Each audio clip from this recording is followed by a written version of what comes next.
तो ये जानकारी सामने आ रही है, जहां इराक में फ्रांस कुर्दिस्तान के जॉइंट बेस पर अचानक ही अटैक किया गया। ईरान के हमले में फ्रांस कुर्दिस्तान का बेस तबाह हो गया। इस दौरान कई सैनिकों के मारे जाने का भी दावा किया गया। जानकारी सामने आ रही है, जहां ईरान की तरफ से इराक पर भी अटैक किया गया। इराक में फ्रांस कुर्दिस्तान के जॉइंट बेस पर यह अटैक किया गया। ईरान के हमले में फ्रांस कुर्दिस्तान का बेस तबाह हो गया है और जानकारी सामने आ रही है कि कई सैनिकों के मारे जाने का भी दावा इस दौरान किया गया। ये तस्वीरें आप देखिए।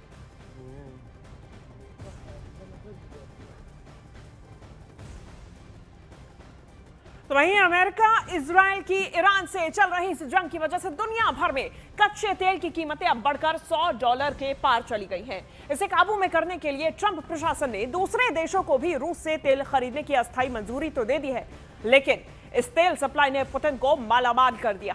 पहले अमेरिका ने भारत को रूस से कच्चा तेल खरीदने के लिए प्रतिबंधों में ढील देने की बात कही थी।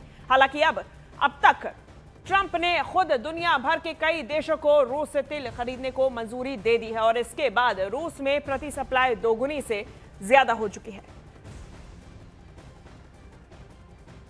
तो ये जो पूरा मिडिल ईस्ट में इस वक्त महायुद्ध जारी है, उससे सीधा असर और सीधा फायदा पुतिन को हुआ। वो इसीलिए क्योंकि अब तक जो प्रतिबंध ट्रंप की तरफ से रूस से तेल खरीदने पर लगाए गए थे, वो प्रतिबंध अस्थायी तौर पे ट्रंप को हटाने पड़े और ऐसे में हॉर्मुज़ स्ट्रेच प्रभावित होने से रूस को सीधा फायदा मिला, क्योंकि अब रूस में प्रति सप्लाई दोगुनी से ज्यादा हो चुकी है और कई ऐसे देश हैं जो कि अब रूस से अपना तेल खरीद रहे हैं। जो प्रतिबंध पहले लगाए गए थे, अब ट्रंप को वो खुद ही हटाने पड़े और अब कई ऐसे देश हैं जो रूस का रुख कर रहे हैं।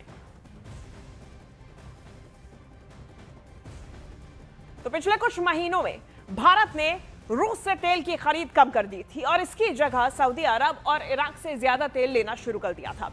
अब मिडिल ईस्ट संकट की वजह से एक बार फिर भारत ने रूस की तरफ रुख किया ताकि देश में ऊर्जा की किल्लत ना हो और रूसी तेल की खरीद की बात करें तो देखिए, रूस के तेल खरीदारों की लिस्ट में नंबर 1 पर है चीन।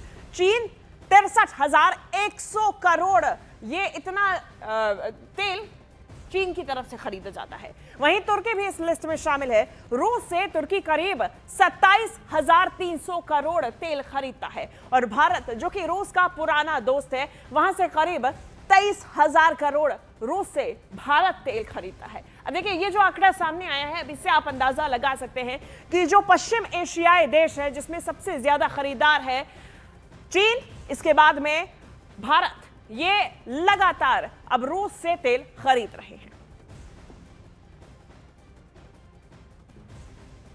देखिए, ईरान इजराइल युद्ध से मिडिल ईस्ट में हालात अब खराब हुए हैं। इसकी वजह से एनर्जी सप्लाई में रुकावट आई है।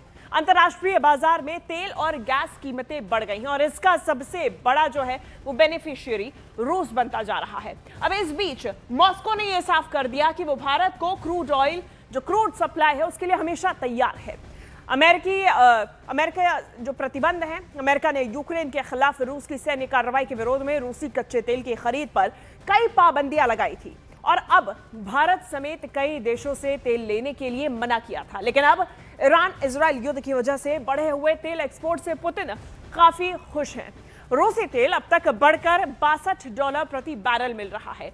दरअसल देखिए, ईरान के हॉर्मुज़ स्ट्रेच पर रोक के बाद सैकड़ों टैंकर समुद्र में फंसे हुए थे। अब ऐसे में इस ट्रैफिक का फायदा रूस को मिला।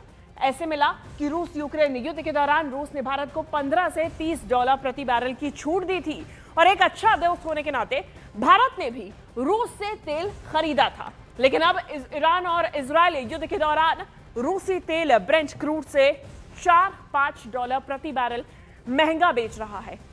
भारतीय रिफाइनरीज कंपनीज ने 2 करोड़ बैरल रूसी तेल अब इस मौके पर खरीदा है।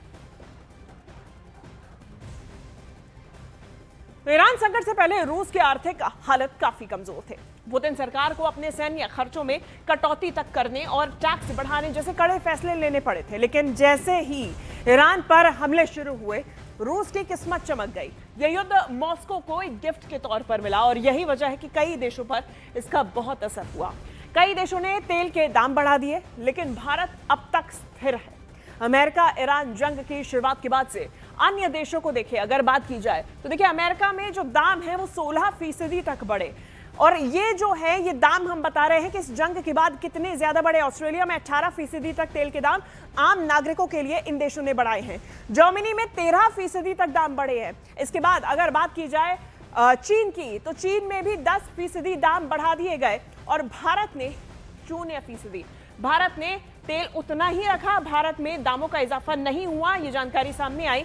भले ही यहाँ पे बाकी देश जो हैं वो लगातार अपने दामों में इजाफा कर रहे थे, लेकिन भारत में कोई भी इजाफा नहीं हुआ। तो चलिए अब बात करते हैं मिडिल ईस्ट की। मिडिल ईस्ट में अमेरिका, इजराइल और ईरान के बीच बढ़ते तनाव ने स्ट्रेट ऑफ हॉर्मुज के समुद्री रास्ते को बुरी तरह प्रभावित किया है। यह दुनिया का सबसे अहम एनर्जी चेक पॉइंट है, जो कि यहां से तेल और एलएनजी का 5वां हिस्सा गुजरता है। अब यहां ट्रैफिक रुकने की वजह से दुनिया भर के देशों ने सप्लाई के लिए रूस का रुख करना शुरू कर दिया।